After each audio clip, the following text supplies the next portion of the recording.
Bismillahirrahmanirrahim.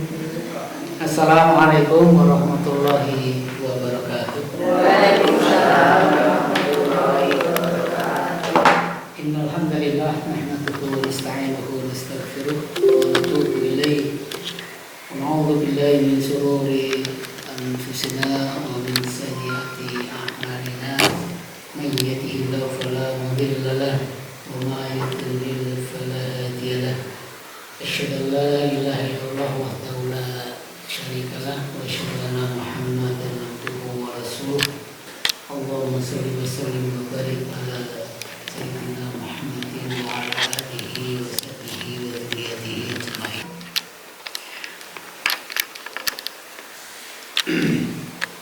Faqad Allah ta'ala fi kitabil karim wa qad syaitanir rajim. Bismillahirrahmanirrahim. Ya ayyuhalladzina amanu taqullaha haqqa tuqatih wa la tamutunna illa wa antum muslimun. Bapak dan Ibu yang dirahmati Allah Subhanahu wa taala. Alhamdulillah pada siang sore hari ini kita semuanya masih diberi kesehatan, diberi kekuatan, diberi kesempatan oleh Allah Subhanahu wa taala untuk kembali menunjukkan kesyukuran kita kehadirat Allah Subhanahu wa taala dengan cara salah satunya hadir di majelis ilmu, sebuah majelis yang insya Allah dimuliakan oleh Allah Subhanahu wa taala, dinaungi oleh para malaikatnya, dan insya Allah didoakan oleh para malaikat, dimintakan ampun atas segala dosa-dosa kita oleh para malaikat. Salawat dan salam kita aturkan pada junjungan kita, qudwah hasanah Rasulullah Muhammad sallallahu alaihi wasallam. Bapak dan Ibu, sehat semuanya gitu? Alhamdulillah. Sehat semuanya gitu? Ya. Bapak dan Ibu, pada kesempatan sore hari ini materi kita masih seputar hadis-hadis yang berhubungan dengan kemanusiaan, berhubungan dengan umur dan juga pemanfaatannya. Bapak dan Ibu, sebelum kita masuk ke materi, alangkah baiknya kita selalu mendahului pertemuan kita dengan salah satunya adalah sholawat kepada Nabi. Kita tirukan bersama-sama ya. Baik, Bapak dan Ibu, kita banyak sholawat dalam banyak kesempatan. Semoga kita telah mendapatkan syafaatnya di yang Bapak dan Ibu, hadis yang saya sampaikan pada kesempatan siang sore hari ini potongan hadis. Kalau hadisnya agak panjang, nanti kalau disampaikan semuanya tidak akan selesai di jam ini. Bismillahirrahmanirrahim. Al-mu'minul qawiyyu khairun wa habbu ilallahi minal mu'minid dha'if. Wa fi kullin khairun. Ihris ala ma yanfa'uk wasta'in billahi wa la ta'jis. Bapak dan Ibu, hadis ini sangat ringkas, padat makna. Rasulullah Muhammad sallallahu alaihi wasallam dalam potongan sabdanya, beliau menyampaikan bahwa Yang pertama, mukmin yang kuat itu lebih baik dan lebih dicintai Allah daripada mukmin yang lemah. Wa fi kullin khairun. Dan keduanya masing-masing itu baik. Jadi baik yang kuat maupun yang lemah, selagi masih namanya mukmin itu tetap saja baik. Tetapi baiknya seorang mukmin itu tidak seperti ketika mukmin itu kuat. Itu yang pertama. Yang kedua, ihris alama yang fa'uk. Jagalah dan bersemangatlah untuk melakukan hal-hal yang bermanfaat. Wasta'in billah wala ta'jiz. Dan meminta tolongnya kepada Allah dan janganlah bersikap lemah. Nah, dari hadis yang singkat ini, coba mari kita sedikit kupas Bapak dan Ibu. Yang pertama, pesan Rasulullah Muhammad SAW itu beliau menyampaikan bahwa mukmin yang kuat itu lebih baik dan lebih dicintai oleh Allah Subhanahu wa taala.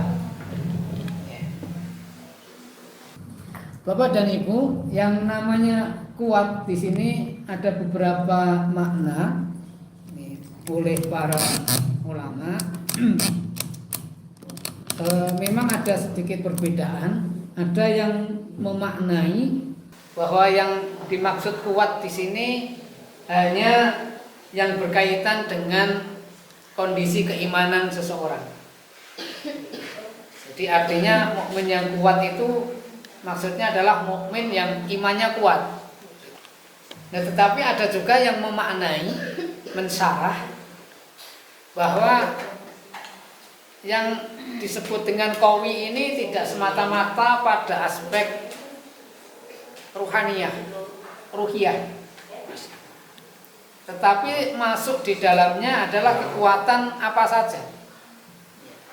Kuat itu bisa bermakna kuat secara fisik, artinya badannya sehat, badannya kekar, kuat, tidak mudah sakit. Itu artian secara fisik. Dan ada makna lain yang disebut kuat ini juga berkaitan dengan kuat secara mal atau secara harta. Jadi orang mukmin yang lebih dicintai itu ya badannya kuat, sehat. Kalau harta ya dalam pengertian tidak menggantungkan kepada orang lain. Ya, tidak harus kaya, tapi setidaknya tidak bergantung atau memberatkan orang lain. Ya, baik itu keluarga, apalagi sampai masyarakat, ya, apalagi sampai negara. Ya, itu lebih baik tentu yang bisa mandiri secara maliyah, secara harta. Dan kekuatan secara maknawi tadi, yaitu keimanan. Jadi kuat secara fisik, kuat secara mal, kekayaan, kuat secara keimanan. Bahkan ada lagi yang mengatakan kuat secara kehendak, kemauan, keinginan.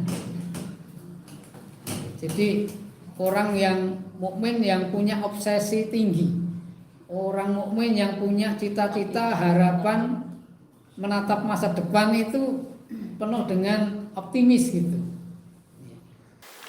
Saya sudah tua, masa depan saya mau diapain lagi? Ya, namanya kemarin kan sudah kita sampaikan nih Bapak dan Ibu bahwa materi kita kemarin kan tetap produktif di usia lansia, tetap produktif. Jadi walaupun usianya lansia, usianya sudah tua, Tetapi untuk produktif itu banyak hal yang bisa dilakukan. Kalau di apa namanya gambar ini katakan ulama ya, atau orang yang sudah tua tapi produktif, ternyata punya kompetensi kemampuan untuk menulis. Jadi menuangkan ilmunya itu ke dalam bentuk tulisan. Itu nggak mengenal usia, walaupun sudah tua, udah nggak bisanya hanya duduk tapi masih bisa nulis, itu akhirnya bisa menghasilkan karya besar yang itu bisa ditularkan ke generasi selanjutnya. Ada yang di masa tua itu punya keterampilan umpamanya memasak atau merajut atau menjahit. Yang penting itu masih bisa menghasilkan. Tidak mesti harus kemudian berlimpah harta, tetapi masih bisa aktivitas, itu satu yang luar biasa. Di masa-masa yang sudah sangat sepuh tapi masih bisa beraktivitas. Itu kalau keluarga yang senang banget, masih bisa ke belakang sendiri, tidak usah dibantu, makan tidak usah dibantu, itu luar biasa. Walaupun ada masanya nanti kalau Allah menghendaki kita itu sampai berumur yang sangat panjang, tentu seperti kemarin kita akan kembali kepada anak, itu mesti akan tidur sudah sulit, makan sudah sulit, itu satu yang harus dilakukan. Tetapi untuk menuju ke sana itu sebelum sampai pada masa yang itu, masa yang harus dibantu oleh anak cucu, itu masih bisa produktifnya. Nah itu lebih dicintai ya, lebih dicintai. Nah, Bapak dan Ibu yang saya hormati, terlebih di sini mungkin bisa kita tekankan bahwa yang disebut qawi, yang Allah cintai, yang Allah lebih cintai dan itu dinyatakan lebih baik oleh Rasulullah, itu adalah mereka yang secara keimanannya itu kuat. Imannya kuat, dan keimanan yang kuat itu terwujudkan dalam bentuk praktek keseharian, dalam amal. Ibadahnya bagus, bergaulnya atau berinteraksinya dengan keluarga bagus, dengan anaknya bagus, dengan menantunya bagus, dengan besan bagus, dengan masyarakat sekitar bagus, semacam itu. Jadi terimplementasi atau terwujudkan keimanan yang baik, yang kuat itu dalam praktek kehidupan kita. Sehingga tidak bisa kita katakan kalau orang itu dalam praktek kehidupan keseharian di tengah-tengah masyarakat itu kok tidak baik. Itu tidak bisa kemudian dikatakan bahwa orang itu punya iman yang baik. Karena sebenarnya itu berjalan sejajar. Kalau imannya baik, otomatis akan menjadikan orang itu berakhlak mulia. Atau orang yang berakhlak mulia itu dilandasi oleh keimanan yang baik. Itu yang pertama. Yang kedua adalah bahwa keduanya dalam pengertian baik mukmin yang kuat maupun yang lemah, bagaimanapun juga itu tetap baik. Wah, saya itu ya badan wis rapuh, harta ya hanya bisa untuk hidup, makan sehari-hari saja. Ya bagaimana ini? Itu masih lebih baik. Orang yang beriman itu walaupun lemah seperti apapun, maka dia akan masih lebih baik daripada tidak beriman. Karena di hadis lain itu dikatakan bahwa tanda iman yang paling lemah itu ketika mengingkari sesuatu dalam hatinya, mengingkari kemungkaran, dalam dirinya. Jadi mau ngilik juga sudah tidak mampu, mau melarang tidak mampu ya, melarang, mencegah, ya. Kemudian memberikan saran nggak mau, nggak mampu, ya sudah, pakai hati aja. Melihat kemungkaran itu paling tidak hatinya itu renyuh, paling tidak hatinya itu ada rasa berontak. Saya nggak terima dengan kemungkaran itu, walaupun tidak bisa ngapa-ngapain. Nah dari Israel itu di hadis ini. Man ra'a minkum munkaran falyughayyir biyadihi. Barang siapa yang melihat kemungkaran maka rubahlah dengan tangannya, dengan kekuasaannya. Fa ilam yastati, apabila tidak mampu, falyughayyir bilisanihi, maka rubahlah dengan lisan. Fa ilam yastati fa biqalbihi, maka ketika dengan lisan pun tidak bisa, maka ingkari dengan hatinya, bahwa adaful iman, dan itu adalah selemah-lemahnya iman. Jadi masih ada iman. Selama orang itu masih ada keimanan, itu masih tetap lebih baik daripada orang yang tidak beriman. Tapi yang lebih baik dan lebih dicintai itu tetap mukmin yang qawi, jadi mukmin yang kuat. Maka walaupun nun sewu sudah sepuh, tetapi kita masih diajari untuk olahraga gitu. Olahraga setiap hari Bu ya, Pak ya. Olahraga kita supaya badan kita tetap sehat, ya anak kita juga kita jaga, agar supaya kita menjadi mukmin yang kuat ya, secara fisik tidak sakit. Alhamdulillah di usia kita yang sudah tua-tua semacam ini ya, termasuk saya juga sudah wangen gitu ya. Itu ya tetap harus berupaya untuk menjadi mukmin yang qawi. Kemudian yang selanjutnya adalah ihris ala ma yanfa', bersemangatlah kepada sesuatu yang bermanfaat. Bapak dan Ibu, sebelum ke sana tadi terkait dengan tadi yang pertama tadi menjadi mukmin yang qawi, maka kita sering-sering untuk melakukan olahraga, ya, senam. Ya. Nah, oleh karena itu ya, kita coba Bapak dan Ibu, ini ada panduan senam, kita ikuti bersama-sama. Sebelum ke materi tema berikutnya. Ini sambil duduk ya, senam sambil duduk.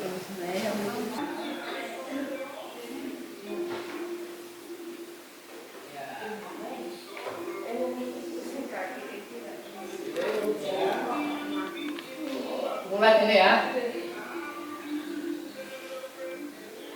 Iya.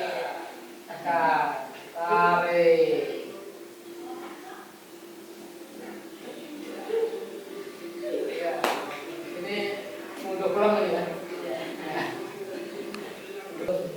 Jadi nanti kalau di kamar mau sare gitu,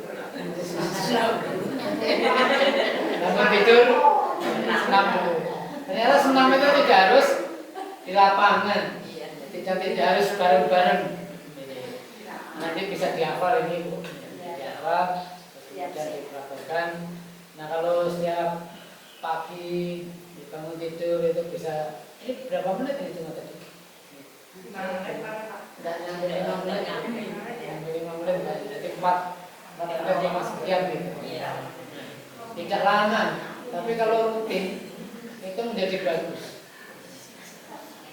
Pekerjaan itu yang paling berat kan rutin itu. Jadi gampang nih, rutin itu kadang susah. Kadang dia lupa, kadang dia selang. Ya walaupun setelah mau masak, mau apa, mau kerja mau apa, sebelum ini kalau dilakukan setelah bangun tidur sebelum mandi detail sebelum aktivitas yang lain. Nah, nanti baik Bapak dan Ibu kembali ke artis tadi. Poin yang nomor 3 yaitu menjaga hal-hal yang bermanfaat. Karena pada dasarnya Bapak dan Ibu, amal itu ada 3 macam. Amal itu ada 3 macam. Pertama adalah perbuatan yang mendatangkan manfaat. Yang kedua perbuatan yang menimbulkan bahaya, bisa jadi dosa. Dan perbuatan yang tidak mendatangkan manfaat maupun dosa berbahaya. Masing-masing poin saya kira contohnya banyak. Dan masing-masing juga sering kita lakukan. Masing-masing sering kita lakukan. Nah, tapi tentu anjurannya adalah dalam hadis itu semangat pada hal yang bermanfaat, maka tentu yang pertama ini menjadi poin yang dianjurkan. Yang dianjurkan yaitu perbuatan yang mendatangkan manfaat. Kepada siapa manfaat itu? Ya tentu pertama pada diri sendiri, bisa kepada keluarga, orang lain, masyarakat sekitar, bangsa, negara, agama. Mesti begitu. Jadi maknanya bermanfaat ini menjadi luas, tidak cuma manfaat secara pribadi, tapi bisa bermanfaat pada orang lain. Karena khairun nas yanfa'u linnas. Sebaik-baik manusia itu ketika bisa bermanfaat bagi orang lain. Nah, untuk sampai kepada bisa memberikan manfaat kepada yang lain, tentu sudah barang tentu bisa memberikan kemanfaatan kepada diri sendiri. Ini pun dan bak mau di semua amal-amal. Jadi kemudian ukuran manfaat atau tidak tentu harus mengacu kepada ajaran syariat Islam. Karena ada atau boleh jadi sesuatu itu menurut kita bermanfaat, tetapi menurut syara, menurut ajaran Islam itu tidak dibenarkan. Jadi untuk mengukur manfaat atau tidak, baik atau tidak, benar atau salah, dianjurkan atau tidak, kalau hukum itu ini halal atau haram, ya semuanya harus dikembalikan kepada ajarannya Islam. Nah, ukuran manfaat atau ukuran kebaikan itu diukur dengan diri kita masing-masing. Yaitu tadi Bu, Pak, belum tentu itu baik secara agama dan baik secara orang lain. Karena bisa jadi memang kita merasa bahwa amal kita ini baik gitu. Apa yang kita lakukan itu baik, tetapi ternyata oleh orang lain diterima nggak baik. Atau bahkan secara agama nggak baik. Jadi makan makanan yang haram. Mungkin menurut kita atau sebagian orang lah, bukan kita ya, sebagian orang baik ya, karena menurut saya umpamanya ada rica-rica guguk gitu ya, baung gitu ya, itu kan konon menjadi obat kuat gitu ya, atau menjadi doping ini. Apalah gitu ya, pokoknya kayak katanya begitu. Menurut orang yang nggak tahu agama kan, ya baik-baik saja gitu, karena bisa meningkatkan Stamina. Itu doping. Doping kok sampai gugup. Atau yang lain gitu. Ya, seperti miras. Mungkin orang lain akan mengatakan itu menghangatkan badan. Atau apa loh? Aslinya haram, tapi itu untuk obat. Binatang sampai binatang menjijikan itu dikonsumsi gara-gara untuk ya, seperti kemarin kita sampaikan yang bahwa memang ada obat yang lain sehingga harus makan daging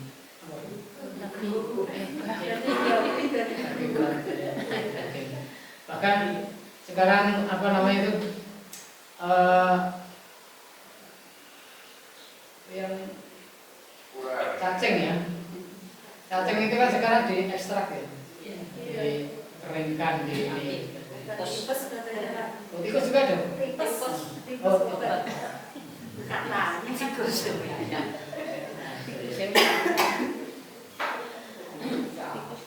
Nah, kita harus sebagai seorang muslim tentu harus punya semangat yang tinggi untuk melakukan hal-hal yang bisa mendatangkan manfaat pada diri sendiri, pada keluarga, pada orang lain. Saya kira banyak perbuatan yang kita sehari-hari lakukan yang bermanfaat. Nah, kemudian perbuatan itu jenis yang kedua adalah perbuatan yang menimbulkan bahaya atau bisa jadi juga halal. Belum jalan kencing merokok. Bapak-bapak yang betul nih.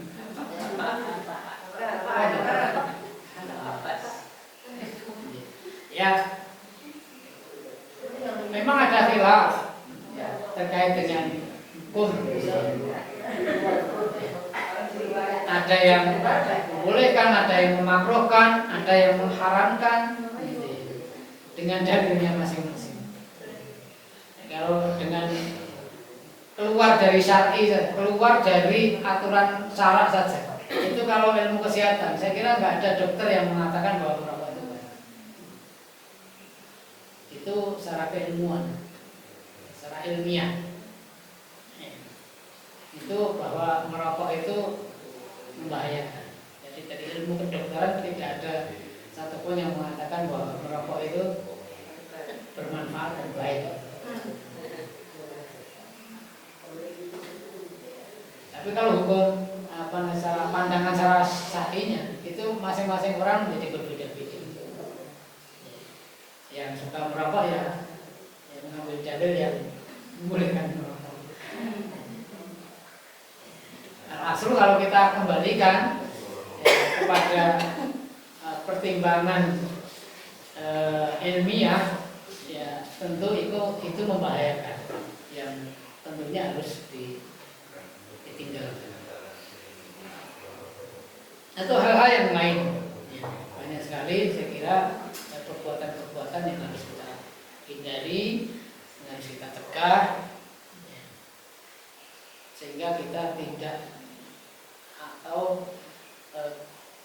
tidak terkena bahaya dari apa yang kita lakukan. Semua perbuatan haram itu membahayakan, walaupun secara nalar, secara fisik itu enak dilakukan, gampang dilakukan dan menyenangkan. Itu perbuatan haram. Ada nggak perbuatan haram yang menyusahkan? Nah, bukan menyusahkan, yang artinya ketika melakukan itu susah. Semua itu menyenangkan ya perbuatan ini. Orang Jawa itu ada istilah apa? Makan, minum, main, molimo apa? Mabuk. Makan, minum itu tadi ya. Main. Itu semuanya menyenangkan ya. Semuanya menyenangkan. Tapi membahayakan. Kok bisa membahayakan? Padahal menyenangkan. karena itu akan berujung pada kemarahan atau kemurkaan Allah Subhanahu wa taala. Tentu melihat bahaya atau tidak, itu bahaya atau tidak ya ketika iman. Nah, tidak iman kepada hari akhir, tidak iman terhadap pembalasan Allah, ya tidak. Mesti dia akan mengatakan ya bermanfaat, enak, menyenangkan, membuat badan itu segar dan seterusnya. Itu bagi orang yang tidak kenal, tidak percaya pada yaumul hisab. Semua apa yang kita lakukan itu akan dihisab, akan diperhitungkan di hadapan Allah Subhanahu wa taala. Maka tentu semua perbuatan haram itu apapun jenisnya, seberapapun kecilnya, itu adalah menimbulkan bahaya. Bahkan tidak cuma fil akhirat, di akhirat, tapi termasuk di dunia itu juga membahayakan. Mencuri kalau ketahuan itu tetap dipenuhi gitu. Minum, mendem, mengendari kendaraan juga membahayakan pada diri sendiri, membahayakan pada orang lain. Jadi semuanya membahayakan. Bagi zina dan seterusnya. Dan yang ketiga adalah perbuatan yang tidak mendatangkan manfaat maupun bahaya. Ini ya semacam apa itu ya? Iseng-iseng omong kosong. Jadi orang yang manfaatin ini jenisnya orang berbahaya. Ini orang yang manfaatin. Itu ya pekerjaan-pekerjaan yang sifatnya lago, main-main, bersendau guru. Walaupun nggak boleh guyon kan ya boleh. Rasulullah itu juga periang. Rasulullah itu juga murah senyum. Rasulullah itu juga sok bercanda. Tapi bercandanya Rasulullah itu tidak pernah namanya menyakiti orang lain. Nah, kita yang tentu jauh dari akhlak tidak sama ya dengan akhlak Rasulullah itu. Ya, kita itu guyon, berkelakar, itu kan secara nggak sadar kadang kan menyakiti orang lain. Kadang kita nggak sadar orang lain sakit hati. Orang lain rasa sakit. Padahal kita itu, padahal itu main guyon gitu. Jadi niatan kita itu sebenarnya guyon, tapi ternyata mengenai orang lain. Makanya hati-hati. Termasuk banyak bicara, itu juga diperingatkan. Umar bin Khattab itu orang yang banyak bicara, banyak keplesetnya.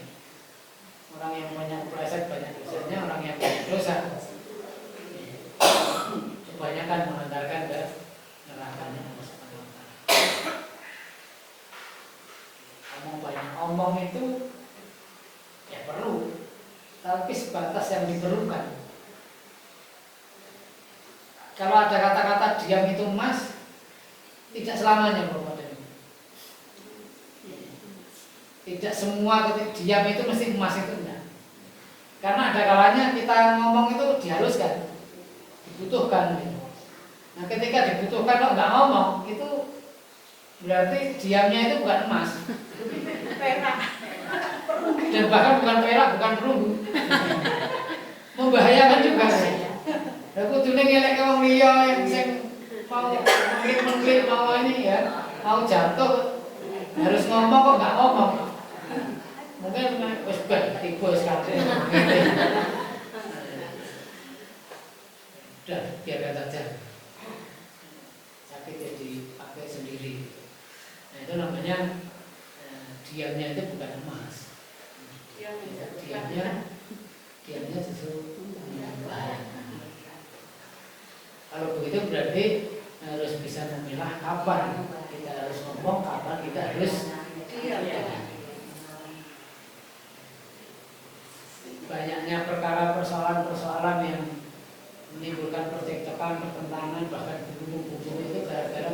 tepat di dalam menempatkan kata-kata, persoalan kata-kata. Sama-sama mengeluarkan nafas akbar bahasa Jawa. Itu memang kalau nggak dikelola ya akan menimbulkan mara bahaya. Maka Ali bin Abi Thalib itu menyampaikan kepada ini, alisan kasai, jadi lisan itu seperti pedang. Idza yaqta'u qata'ahu, ketika tidak kamu gunakan bagaimana mestinya, maka akan melibas kamu sendiri. Itu perkara lisan. Maka lidah itu, kata orang Jawa kan, lidah itu enggak bertulang. Lidah itu enggak bertulang. Artinya ininya cepat, dan setiap lekukan itu akan menimbulkan suara yang berbeda-beda. Nah, itu bisa dijaga ya aman, kalau itu nggak bisa dijaga bisa jadi seketika itu dia akan emosi orang lain, ya, bahkan akan diajarkan orang lain, akan menjadi babak belur ya gara-gara bisa. Jadi berbicara itu bisa jadi sunnah, bisa jadi haram, bisa jadi halal, bisa diwajibkan, bisa disunahkan, tergantung situasinya. Nah, saya ngomong-ngomong semacam ini kewajiban atau disunahkan atau haram. Makanya orang yang bijak itu tentu harus senantiasa memperhatikan semua yang keluar dari badannya ini, baik dari yang diperbuat tangan, yang diperbuat semua anggota badan, kaki, mulut, hidung, telinga. Itu selalu diawali dengan berhenti sejenak. Apakah yang akan saya lakukan ini sebenarnya baik atau benar menurut saya? Kalau kira-kira tidak baik atau kurang baik atau jadi orang dosa, nggak dosa, tapi nggak ada manfaatnya, yaitu dikurangi. Barang mubah, sesuatu yang mubah itu kan boleh. Tapi kalau itu dilakukan secara berlebihan, jadi tidak baik. Ini macam perbuatan. Ya, terakhir Bapak Ibu, ini sudah menit. Kita tutup dengan satu hadis yang diriwayatkan oleh Tirmidzi. Barang siapa yang niatnya adalah untuk menggapai akhirat, maka Allah akan memberikan kecukupan dalam hatinya. Dia akan menyatukan keinginannya yang tercerai-berai. Dunia pun akan dia peroleh dan tunduk padanya. Sebaliknya, barang siapa yang niatnya adalah untuk menggapai dunia, maka Allah akan menjadikan dia tidak pernah merasa cukup, akan mencerai-beraikan keinginannya. Dunia pun tidak dia peroleh kecuali yang telah ditetapkan.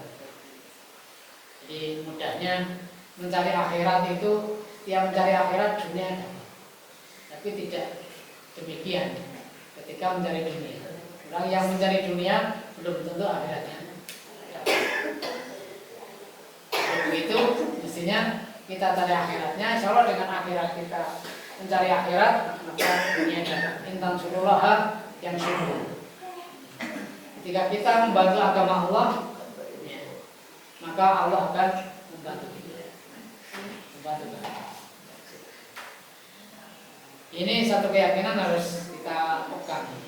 Karena kalau kita ngejar dunia saja, masa dunia akhirat, dunia saja, itu pleset hapusan. Kalau Imam Al-Ghazali mengistilahkan banyak orang itu terlena dengan, orang Jawa mengatakan biarin dunia, dengan kegelapan gemerlapnya dunia. Dan dunia itu ketika dicari kan nggak semakin memuaskan, membuat puas, tapi akan semakin membuat orang itu haus ya. Itu dunia. Nah, itu ya Ibn Amjad itu menyampaikan mungkin di peran di sepeda ondel, bayar ke sepeda ondel, ini itu naik di sepeda ondel saya akan bicara. Allah kebahagiaannya ketika punya sepeda ondel. Nah sudah keturutan sepeda ondel, nah ya masih kesel gitu ya, masih genjot gitu ya. Apalagi medannya semacam ini, sepeda ya naik sini turun sana naik, turunnya bisa naiknya nanti ya. Alangkah bahagianya ketika punya sepeda. Nah sudah keturutan sepeda motor, walaupun ya masih kehujanan ya, kehujanan kepanasan gitu. Terus bayangkan yang lebih, alangkah kalau saya punya mobil. Sudah keturutan punya mobil, wah orangnya AC, orangnya AC nih masih panas.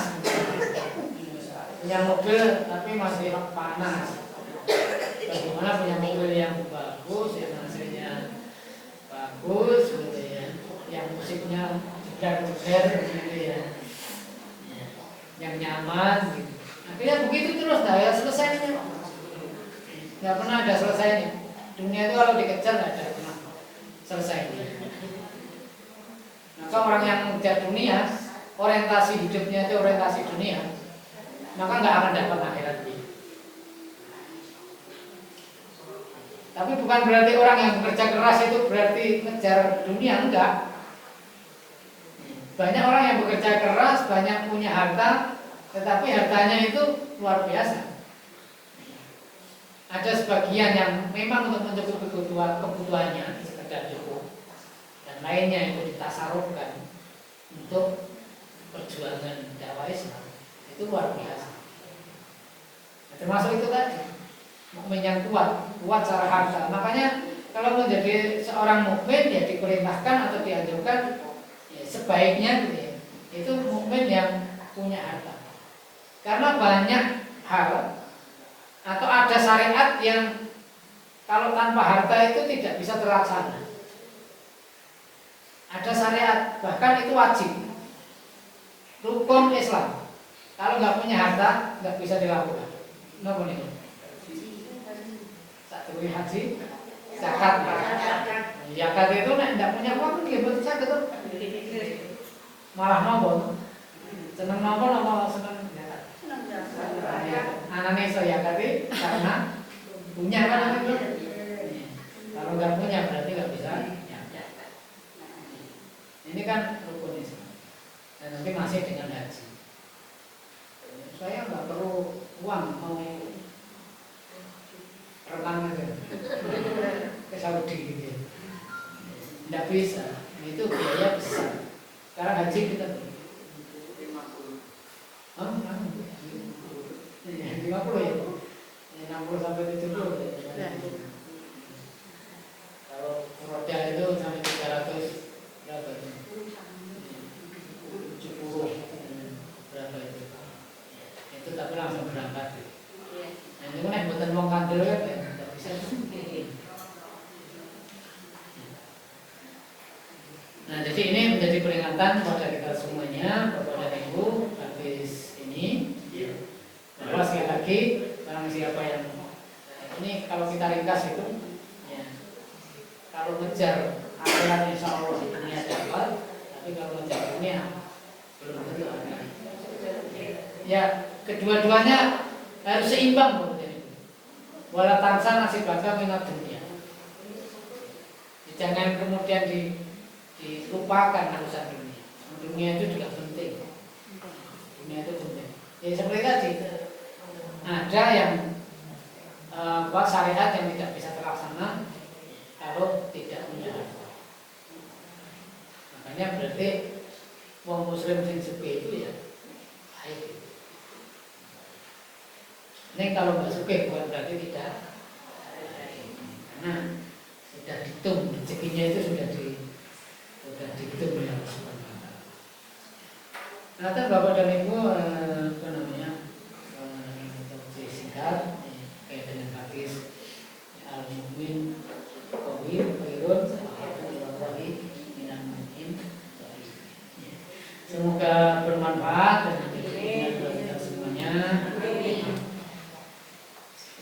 kita kepada Allah Subhanahu wa taala, semoga kita dijadikan muslim yang kuat, kuat secara fisik, kuat secara harta, kuat secara keinginan, kemauan, cita-cita, kuat secara semangat, kuat secara iman yang penting.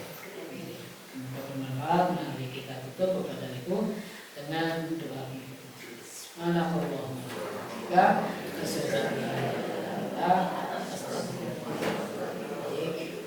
Assalamualaikum warahmatullahi wabarakatuh.